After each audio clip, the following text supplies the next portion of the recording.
హన్మకొండలో కూడా గ్రౌండ్స్లో నమస్తే తెలంగాణ టుడే ఆధ్వర్యంలో ఏర్పాటు చేసిన ఆటో షోకు అద్భుత స్పందన వచ్చింది.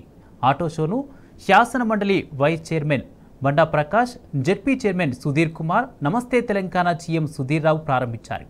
లగ్జరీ కార్ల కోసం హైదరాబాద్కు వెళ్లకుండా హన్మకొండలోనే ఆటో షోను ఏర్పాటు చేయడం బాగుందన్నారు బండా ప్రకాష్.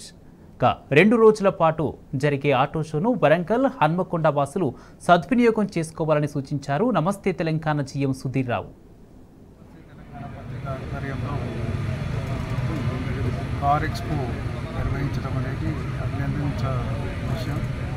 అనేక కంపెనీలు దాదాపు వరంగల్లో ఇప్పటివరకు కూడా షోరూమ్లు తెరవని కంపెనీలు కూడా హైదరాబాద్ నుంచి తీసుకురావడం, దాదాపు 23 సంస్థలు ఇంట్లో పాల్గొనే విధంగా వారు పనిచేయడం జరిగింది. దాదాపు ఇది కొంత జనానికి అనుసంధానం కావడం.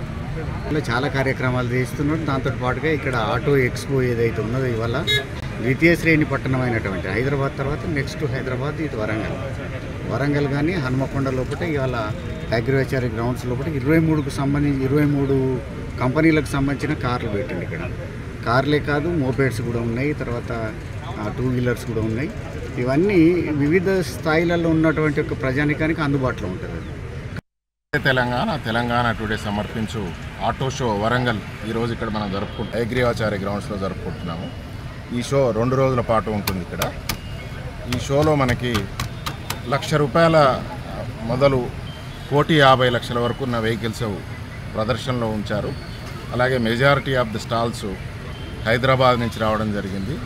సో ఇక్కడ లగ్జరీ వెహికల్స్తో పాటుగా electrical vehicles, CNG vehicles, bikes, mopeds, so ఇవన్నీ ఒకటే వేదిక మీద తీసుకురావడం ద్వారా కొనుగోలుదారుడు ఒక వెహికల్ కొనాలనుకున్నప్పుడు స్టైలు, మైలేజు, సేఫ్టీ ఇతరత్ర అన్నీ బేరీ చేసుకున్న తర్వాత ఒక నిర్ణయం తీసుకుంటాడు. సో ఇటువంటి వెహికల్స్ అన్నీ ఒకటే వేదిక మీద తీసుకురావడం ద్వారా కొనుగోలుదారుడు నిర్ణయం తీసుకోవడానికి అత్యంత అనువైన వాతావరణం కల్పించడమే నమస్తే తెలంగాణ టుడే ఉద్దేశం.